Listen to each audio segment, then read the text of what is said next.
Os Contos da Miñoca, o podcast do Conservatorio Profesional de Música de Vigo.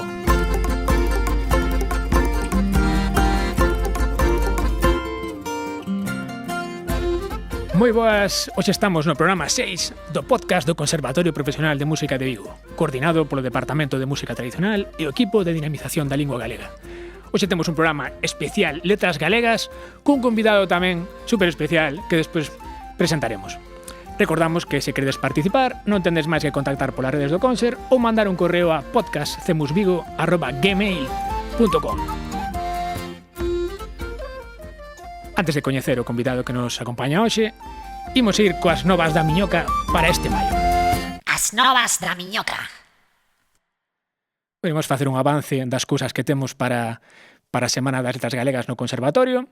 Imos comezar con mércores 7 de maio, que temos no Auditorio Martín Codas do Conservatorio Superior de Vigo, unha actividade en colaboración co Departamento de Instrumentos da Música Tradicional, que é a presentación do terceiro volume de O Ronsel do meu sentir, do amigo Xoan Carlos Rilo. Logo, o xoves 8 de maio, aquí temos o concerto do Día de Europa, a 7, que aínda que non está dentro das actividades de letras galegas, sí que nos coincide moi ben, por si queredes pois non perder fío de cada día da semana. O venres 9 de maio temos a representación do Clube Enxeñar ás 5:15 no Auditorio do Conservatorio, aquí na Miñoca. E logo xa o luns 12 de maio o concerto de RTA Canto ás 8:30. O mércores 14 de maio o concerto da Banda Sénior ás 8. O xoves 15 de maio o concerto en familia. E logo despois xa imos co proxecto Versoamos, cunha vez máis en colaboración co IES Coruxo e o CIP Ría de Vigo, de Coruxo tamén. Teremos unhas actividades que consisten o venres 16 de maio en instalar uns paneis na praia do Bao con todo o material que estamos creando os diversos alumnos das diversas materias en homenaxe ás cantareiras, xa que son as dedicadas ao que dedicamos as letras galegas este ano. Logo, o martes 22 de maio, na finca Mirambel, en Toralla, haberá actuacións e talleres todo o día e precisamente o noso convidado de hoxe andará por ali tamén. Así que xa imos ir dando pistas do convidado que imos ter hoxe e imos falar con ele. Ben, bueno, os que estades escoitando isto só por audio, pois aínda non podedes ver a quen temos, pero os que estades conectados en vídeo xa podedes ver quen estamos por aí. Entón imos dar unhas pistas, vou facer unha pequena presentación, dar unhas pinceladas de todas as cousas que fixo, porque a verdade é que é unha persoa moi importante e esencial na recuperación e divulgación das nosas tradicións. El é mestre de baile e música tradicional desde 1989, estudoso investigador do folclore tradicional galego, autor dos libros Para cantar e bailar, no 2008, e Xogos musicais, no 2013, e agora está preparando outro, que despois falaremos, se lle apetece. Creador e administrador do grupo de Facebook Baile Música de Galiza e da páxina Un Punto ao Día. Fundador e primeiro director do grupo Fiadeiro de Vigo, director dos grupos Albendeira, Tralovalo e Adonairare, entre outros. Director do Orfeo Mariñeiro do Berbés, da Asociación de Veciños do Casco Vello de Vigo, exdirector dos grupos Brincadeira de Santiago e A Buxaina de Vigo, membro do grupo de música folk Artentía. Ao longo da súa traxectoria ten impartido cursos e obradoiros de música e baile tradicional en numerosos centros galegos da diáspora, Argentina, Perú, Brasil, Francia, España e Portugal. En a actualidade, continúa a súa actividade docente nas disciplinas de gaita, requinta, acordeón, percusión, baile tradicional, canto tradicional e canto oral. Que, xa sabedes quen é? Pois sí, ele é o magnífico Luís Prego. Moi boas, Luís. Moi boas. Moitísimas grazas por vir. Bueno, tú eres tamén parte da comunidade escolar, entón, bueno, non quería perder a oportunidade de poder convidarte, así que moitas grazas. Bueno, gracias a vos por ofrecerme a oportunidade de falar sobre estas cousas que a mí encántame, xa sabedes. Pois nos encantadísimos, estaríamos falando contigo seguido. Ben, primeiro, bueno, eres de parte da comunidade escolar. Que tal se leva eso de, por un lado, ter unha persoa no mundo académico, pero tamén estar no mundo tradicional? Crees que se pode, que conviven, que hai puntos nexos de unión? Sí, eu creo que cada vez máis, porque cada vez a música tradicional está chegando a máis campos, non? E agora vémolo con grupos como as Tanxugueiras ou como as Fillas de Casandra, que maman da música tradicional, pero están metendo, pois, no caso das Tanxugueiras, outros instrumentos de percusión, ou música electrónica incluso, non? Entón, que casa con todo, claro que sí, como no, e casar con un fillo que toca un contrabaixo. Non temos problema ningún, en casa temos unha casa musical total. Contrabaixo maravilla, que xa vos fai aí os baixos para calquera cantarela ou calquera Por instrumento. supuesto. É moi bo instrumento. Sí, cada vez está máis integrada a música tradicional nos conservatorios, como ten que ser, xa somos referentes, e máis que temos que meter aínda o baile tradicional, ou a zanfona, cousas que aínda deberían de estar xa integradas, pero bueno, que opinas? Deberíamos de darlle caña, non? Para... Pouco a pouco, pero aí estades vos tirando do carro, que Bueno. é moi importante. Nos facemos o que podemos. Ben, pois unha pregunta, entre todas as recollidas, antes de falar do tema das letras galegas deste ano, ti claro, fixestes moitísimas recollidas, tes algún recordo de como foi esa primeira recollida? Sí, ademais moi vívido. Iba co grupo Xalgarete de aquí de Vigo e fomos a Meder. E a min tocoume gravar, porque daquela tiñamos un par de grabadoras, e tocoume estar al ladiño dun señor, o Pepe Medio Mundo, que lle chamaban Medio Mundo porque era moi pequerrechiño, que tocaba e cantaba extraordinariamente ben e bailaba. E bueno, foi unha xornada memorable. Eu lembro sempre ese primer día como se fora algo máxico, non? E daí xa, desa primeira vez que fuxe, xa levabades todo, doble grabadora ou cámara, ou tiñades xa todo equipo? Ou... Sí, pero os equipos, claro, daquela non eran moi alai. Cámaras de vídeo, pois eso, non tiñan a calidade que teñen agora, calquer móvil de agora ten moitísima máis calidade con a cámara daquelas. Ademais de que eran carísimas. Unha cámara de vídeo era hipercara, non? Hoxe en día, eso, calquer móvil grava moitísimo mellor que aquelas cámaras. E levábamos aqueles típicos radiocasés grabadores de Sony que facían un ruido tremendo. E era cos medios un pouco precarios que íbamos. Que mítico, estos que tiñan asa, non? Había algúns con asa grandes, play... Que guai. Levas a conta de todas as que participaches? Son todas as que estiveches? Non, pero é que é difícil, porque, por exemplo, fixen fai pouco a conta das da provincia de Pontevedra. Estuven en 62 povos recollendo, non? Pero claro que eses 62 povos foi en cada sitio, non foi unha vez sola. Claro. Foron varias veces que estiveches con cada grupo de personas que recollías ou con cada paisano e que logo volves a visitar. Creas un vínculo de amizade con esta xente que logo tes que pasar a saludar, senón xa che botan en cara, xa te dicen... E algunha vez te paso de ir a un sitio a gravar, non? E que non che gravara ou que tiveras algún problema e que dixas, ostras, o que me perdín aquí. E si, de perder cousas e que logo telas aí sempre presentes. Por exemplo, fomos a gravar unha señora de pertiño de Santiago de Compostela que bailaba extraordinariamente ben e tiña outra persoa a cámara de vídeo e pensou que tiña que darlle 2 clics para gravar. Tac, tac. E o que fixo foi gravar 2 segundos. Un segundo para empezar e outro para acabar o vídeo. E esa muller non volveu a bailar nunca máis. Entonces quedache aquilo de... Buah, cando chegamos a casa e topamos que non tiñamos isto e quixemos volver e xa non podemos, porque estamos falando dunha franxa de idade que pode pasar calquer cousa. Cousas que pasan, que é curioso como a veces, non, a eternidade que temos nos en algún documento, non, de algúns antepasados, ou ter unha foto incluso, que a veces unha tontería, como podemos perdela aí por algo absurdo. Tamén me ten pasado. A veces non sacas unha instantánea e despois xa non podes atopar a esa persoa. Pero bueno, imos a falar do resto de cousas que temos que gracias ás túas recollidas pues, poden ser eternas agora e podemos seguir disfrutando delas. Unha cousa, sempre, agora que está na palestra este ano o tema do canto, non, e das pandiretas, ti crees que foi primeiro? O ovo ou a galiña? A pandeireta ou o canto? O meu non o creo. Eu estou casi seguro, convencido, que o primeiro que foi o canto. O canto e a danza son as artes máis antiguas da humanidade. Creo que acompañan o ser humano dende que é ser humano. Non? Estou de acordo. Ademais, precisamente, é algo que fai que sexamos humanos. Non? Os instrumentos de percusión primeiros que deberon de haber foron de entrechoque, supoño, e os membranófonos deberon de aparecer máis adiante, porque xa require outra técnica. Outro coñecemento, certo? Sin embargo, de cantar a voz humana para expresarse... Foi antes que falar, creo eu, tamén, o de cantar. Claro, incluso, claro, melodías sinxelas ou... Non sei, eu supoño que sí. non temos a máquina do tempo, por desgraza, pero... Eu creo que está claro que, porque claro, sempre hai debate, que sempre nos acompañou todavía tanto o cante como os instrumentos de percusión. O que pasa é que, claro, en función de que haya rexión, pois evolucionaron dunha maneira distinta ou cada unha adaptouno a súa tradición. Pero sempre se pon en dúbida de cando a pandireta se empezou a tocar en Galicia. É realmente difícil, non, datar cando este ano, ou donde, ou por qué. Podemos, non sei, que opinas? Sí, que había por aí... por exemplo, temos datos de que había seráns no século XVII, non?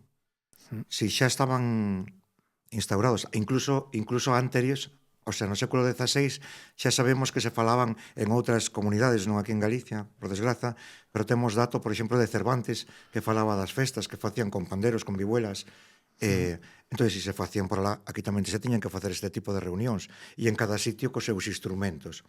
A pandereta non pudo nacer onte. Eso mesmo. Porque hai pois unha chea de técnicas para tocala, hai unha chea de cantos para acompañar, entón ten que ser algo realmente de séculos, moitos séculos. E sobre instrumentos primeiros, as palmas estuveron antes que a pandeireta. Sí. E polo que podemos ver en todas as civilizacións, non? En todos a iconografía que temos, sempre foi un instrumento que acompañou sobre todo as mulleres, non? Era un instrumento sagrado, non? Os instrumentos, sobre todo redondos, non? Cun panel, o sea, que sempre estivo aí. máis que tivera diferentes evolucións, se era máis grande, máis pequeno, se tiña ferreñas, se non, é un instrumento que estivo sempre aí, non? Igual non merece a pena andar rompéndose a cabeza de cal foi o ano exacto donde empezou unha pandereta. Importante que temos aquí viva e que está na nosa tradición. Ben, isto sí, é un pouco que o debate de sempre, non? De a evolución das costumes e tradición dun pobo. Ti pensas que sempre poño o exemplo do tambor, non? Do tambor galego que sí que tivo unha pequena evolución, empezou grande, empezou máis pequeno, adaptouse aos tempos. Pensas que a pandeireta do que evoluciona agora que vai a evolucionar máis aínda? Vai a cambiar? Bueno, é que eu escoitei un italiano, Carlos Riccio, non sei se o viches algún vez tocar, bueno, vichedes vos, ten unha pandeireta con tres chaves. Cunha chave calas ferriñas, con outra chave pon un bordón, e con outra chave tense e destensa o parche. O sea, eso está aí. Sí, ostra, sigue sendo o instrumento, sigue sendo a pandeireta, pero é unha pandeireta pro, non? Xa ten... A ver, sempre haberá alguén que intente buscarlle algo. O que pasa que o instrumento tal cal está é que é tan bonito e acompaña tan ben que, bueno, haberá quen lle guste evolucionalo. Mira, están cambiando o son das ferriñas, o tamaño das ferriñas. Está cambiando os parches. Agora hai parches sintéticos. Sí. Sempre estamos en que é inevitable, a continua evolución. Ademais, os músicos demandan outras cousas, entón, claro, cada músico adapta o instrumento a súa técnica. Ti recordas cal foi a túa primeira pandeireta? Eso que recordo a miña. Donde a conseguiches? Eu recordo, por exemplo, a primeira gaita que foi máis importante. A primeira pandeireta, sí, onde a conseguín, a primeira que merquei eu en Carballo. A máis importante de todas, unha que me regalou a señora María de Silván. E a primeira de todas, que seguramente pois chegou unha pandeireta bella do mestre de baile que tiñamos, Emilio Sotelino, que xa lle faltaban moitas ferriñas e que nos puñaría para tocar a veces, e seguramente que foi a primeira que tuven. E claro, a xente ahora, os alumnos cando lle digo que antes non era tan fácil atopar unha pandeireta, bueno, tiñas que ir aos sitios concretos, ou fora un cesteiro, fora a miña nai, que me fixeran unha pandereta. Non era como ahora, que hai 1000 panderetas de cores e de ferreñas. Antes ibas e que che facía o que tiñan por aí. Sí, que pasa? Que en Vigo tiñamos unha sorte, que tiñamos unha tenda de música que, por desgraza, desapareceu hai uns poucos anos, que era Villanueva Música, que era un mundo dos músicos ali, atopábamos todos os músicos tradis, todos íbamos ali a mercar as palletas, panderetas, pandeiros, bombos, había de todo. E ademais controlaban dos instrumentos tradicionais, entonces daba gusto. Sabías que se querías algo tiñas que ir ali a mercalo. Sí, eu fun bastantes veces aí de máis pequeno. Recomendar a Antón Corral, cando empezara, que ir a Villanueva, isto teñen isto, era o noso suministrador. Ben, vamos falar un pouco das redes sociais, porque claro, as túas redes sociais son a nosa, por así decirlo, a nosa biblioteca. debería de ser unha páxina oficial da Xunta con Luís Prego e todas as recollidas, porque é certo que eu, cada vez que teño unha dúbida, esperamos a ver a páxina de Luís Prego, pero na miña casa pasa o mesmo, cada vez que queremos ver algo, aí onde aparece todo. Recollidas, grabacións, e foi moi interesante tamén cando fixeche iso de un punto ao día. Porque eu tamén, que creo que todos bebimos de aí. Ostras, mira o punto mira este punto. Que tal foi esa experiencia? A ver, como surdiu? Pois foi unha experiencia sanadora. Aconteceu nun momento así un pouco complicado porque detectaronme 2 bultos no pulmón e sí, foi un choque como dicindo, tardaron moitísimo en analizalos e saber se estaba ben, se estaba mal. Entonces dixen, teño que buscar algo que manteña a miña cabeza pensando en outras cousas, non? E ocorriuseme decir, bueno, estaba... había outras iniciativas tamén co mundo da gaita, non? E dixen, por que non? Por que non facer... A ver, foi unha proba tamén, a ver cantos puntos son capaz de facer sen ter que levar un guión de memoria. De memoria, sin repetir. Non empreguei un solo apunte, foron todos de memoria. E confundínme solo en un. E chamoume unha persona que veía este volado, chámame e dime, oye, repetiches o 165. Ostras, pues cambiei no momento. Pero... Sin apuntar, pareceme increíble. Eu non sería capaz, eu perdería xa o... Ao final, cantos foron en total? 360. Ao principio fixen 366 por días bisiestos, pero logo fixen uns cuantos máis para que houvese aí... Por se algún ano cambia. É que eu acórdame que era o do ano e despois de regalo aí. Pois é unha verdade. Había que poñerlle unha oficina a Luís, porque cantos correos ou mensaxes chegan ás redes para preguntar cousas? Moitísimos. E hai veces que estou agobiado porque non podo contestar a moita xente que me pide cousas tan sinxelas como, mira, por favor, podesme facer unha copia deste vídeo? E digo, por que? Porque saben os teus avós, os teus pais ou... Non, son os veciños que están mirando. E é a única grabación que temos deles, dos meus avós, e están ali disfrutando do baile. Cousas tan sinxelas como esas. E, bueno, claro, tens que facelas, porque... O que falamos antes, a eternidade nun segundos, que igual non tiñan unha foto, e aparece que curioso. Entón, sí, hai moita xente que pide cousas, ou para agrupacións, para montar temas, ou xente que está na diáspora que non ten un acceso tan fácil como temos nós a estas cousas. Entón, hai moita xente de fora que pide, pásame información, pásame vídeos, podesme pasar outra música porque esta música xa usa outro grupo.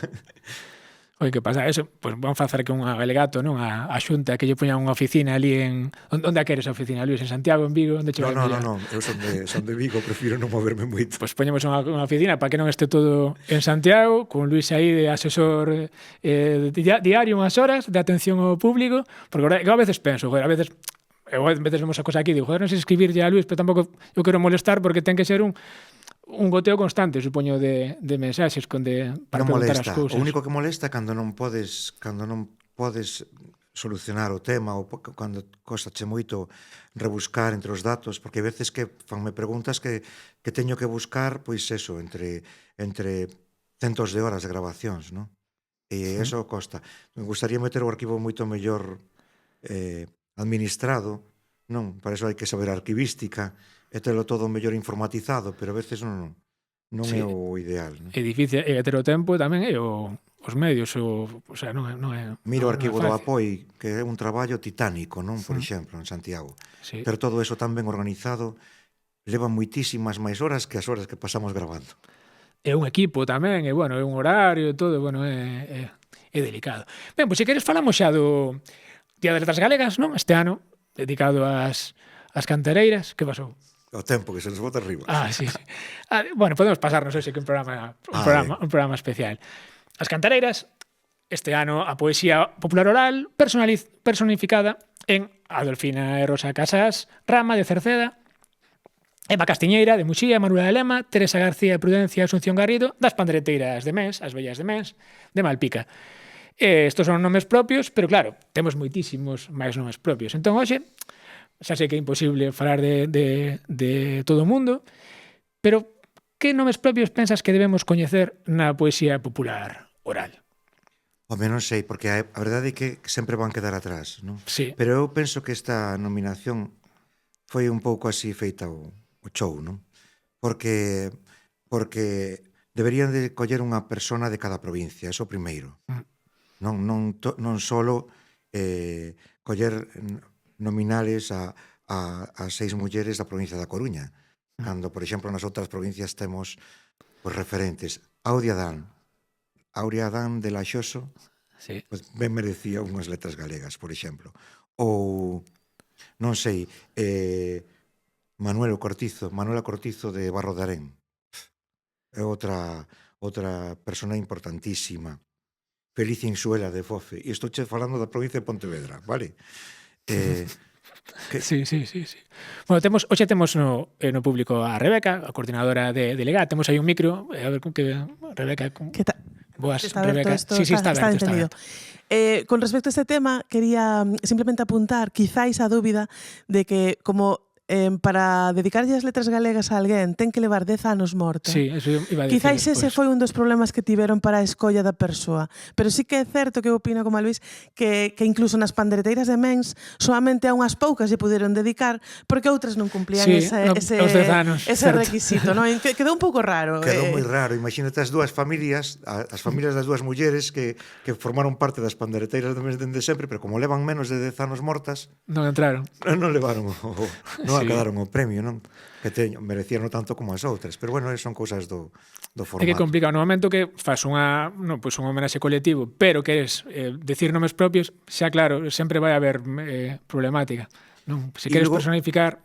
Que si falamos de pandereteiras, sempre un colectivo, non? Por exemplo, as pandereteiras de Zobra. Son varias mulleres de Zobra, ou as pandereteiras da Imende, ou as pandereteiras de Liñares de Avión, ou as pandereteiras... Entonces, coller unha muller sola é como deixar atrás as outras compañeiras do povo, non? Que entonces sí que hai casos como que citei antes ou outros muitísimos, non? De personalidades destacadas, non? Pero eu penso que é unha cousa colectiva. Sí, eu penso tamén o mesmo. E non meterse claro, unha problemática. Entendo que queren centralizar todo, non? En algunhas persoas, pero bueno, homenaxe é colectivo e para que disfrutemos e temos que disfrutar deste ano porque hai moitas actividades, están saindo moitas publicacións e precisamente creo que tes unha publicación nova pendente. Podes dicir algo? Sí, por supuesto. Estou facendo unha publicación sobre Aida e Rosa Garrido, que eran dúas irmás de Moscoso, que pasamos moitísimas horas con elas, e só por darte un dato, extraímos 70 cortes de audio de pezas distintas. Entre elas, por exemplo, 19 cortes de xotas. E de cada unha desas xotas dispoñíamos unhas 30 para poder sacar os audios perfectamente, para poder sacar as partituras con todos os adornos que elas facían. E vouche contar unha cousa moi curiosa que vai vos facer. Vale, sí. Para pasar as partituras non pensei en ninguén de Galicia. E por qué? Porque temos a nosa música xa, non sei, temos unhas pautas e uns cánones que levan así moito tempo, e xen que pasará con alguén de Madrid? Se escoita as nosas xotas, as nosas muñeiras, como transcribirá eso? Porque sempre tuve esa dúbida, porque nos bailamos a un ritmo, tocamos a outro e cantamos a outro. E iso todo, por exemplo, chamámoslle muiñeira. Pero alguén de fora dice, ti estás tocando un ritmo de 6x8, bailando a un ritmo de 2x4 e cantando... Bueno, de todo. Sí, cantando parece de todo, ¿no? Entonces tiña gañas de que alguén que fose de fora do gremio que escoitase música nosa e escollín a un chaval que se chama Manuel Díaz Pernía, que é especialista en canto medieval. Ostras, interesante. E eu dixen, non hai unha sola partitura que digas, que quedes así, non? Bueno, este como pasaría eu. Pero pareceme moi curioso. Sí, pois sí. Sí, é curioso o do medieval, porque eu sempre digo que estamos nun novo medievo, para mí que son as mesmas melodías. É certo que en os instrumentos sí que se notan que estamos sempre nun modo mixolidio, non? Que parecido que había no medievo, un modo dórico, pero sin embargo o 90% das cancións galegas están en modo frixio. É moi curioso. Sí, pero sin embargo atopas medias notas, algunha escala modal así moi curiosa, e están aí, pero claro, como sempre vamos a estandarizar todo, pois eu creo que poucas veces se transcribiu. Creo que o referente foi Dorothy Schubart, non? Transcribindo as cantigas con moita minuciosidade, pero a mitade dos traballos van un pouco máis. Ti escoitas despois esa melodía e dices, ui, non nos fai exactamente como facía a señora. É unha cousa moi curiosa. Non encaixan en escalas temperadas, que Claro. é o problema de sempre dos compiladores históricos, que encaixaban todo en ritmos cuadrados, en escalas temperadas, entón así perdimos a nosa originalidade un pouco. Sí. Perdiu o rollo. Pois é moi interesante eso, a proposta do libro. Estaremos aí. Cando vais a ir? O 17. O 17 xusto, de maio. Sí, buscamos esa data porque parecíanos así importante.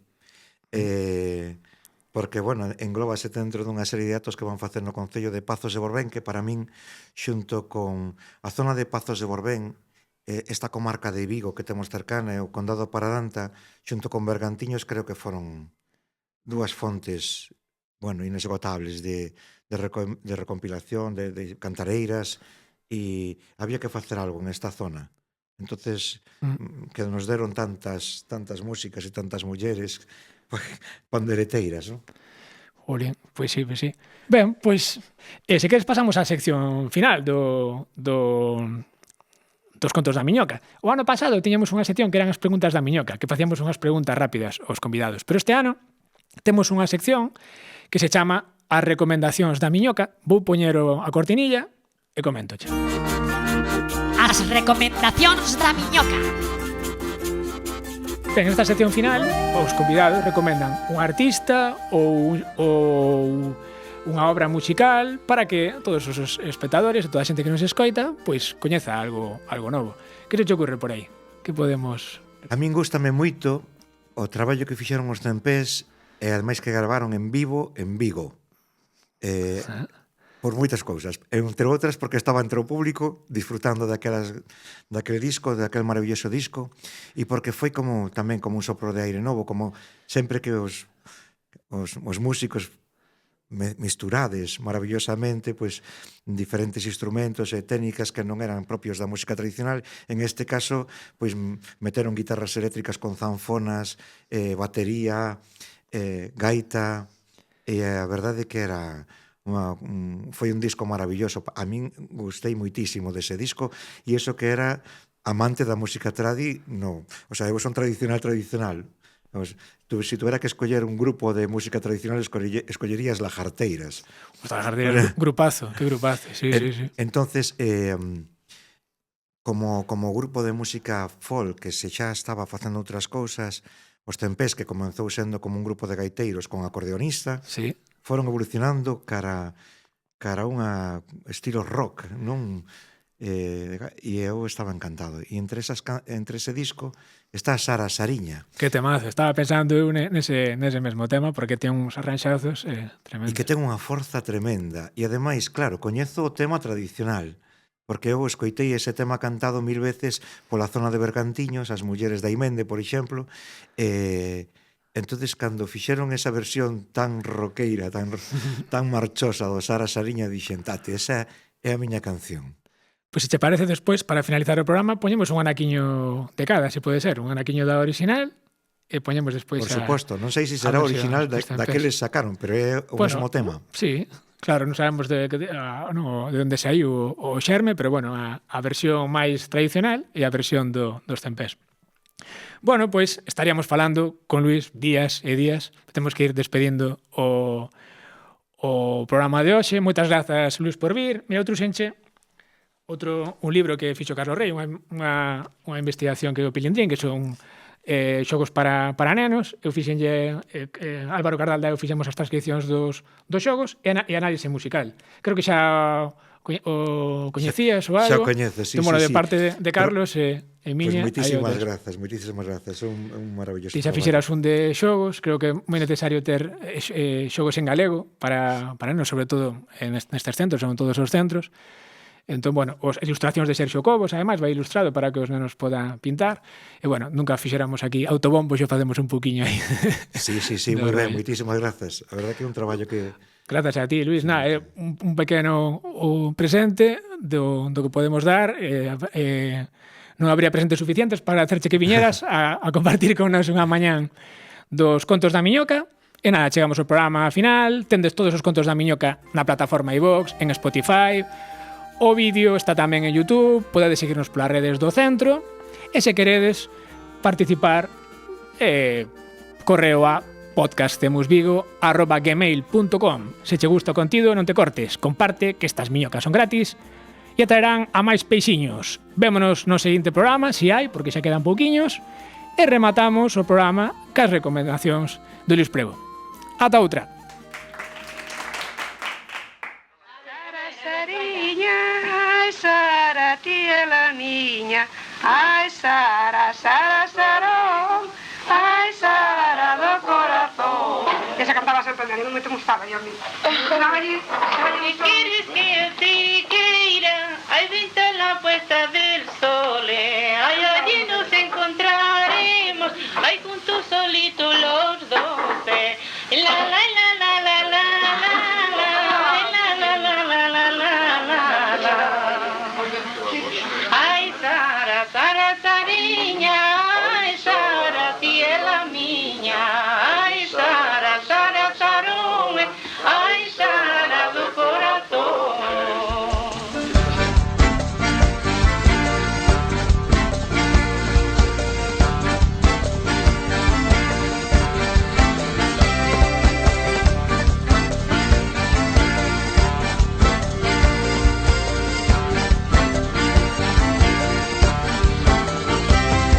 Quisiera dormir contigo en la tua cama dourada, ay pasar contigo esta noite, ay ir a presidio mañana, ay la la la la la, ay la la la la. Sara, Sara, Sariña, ay Sara, tía la miña, ay Sara, Sara, Sarone, ay Sara do corazón.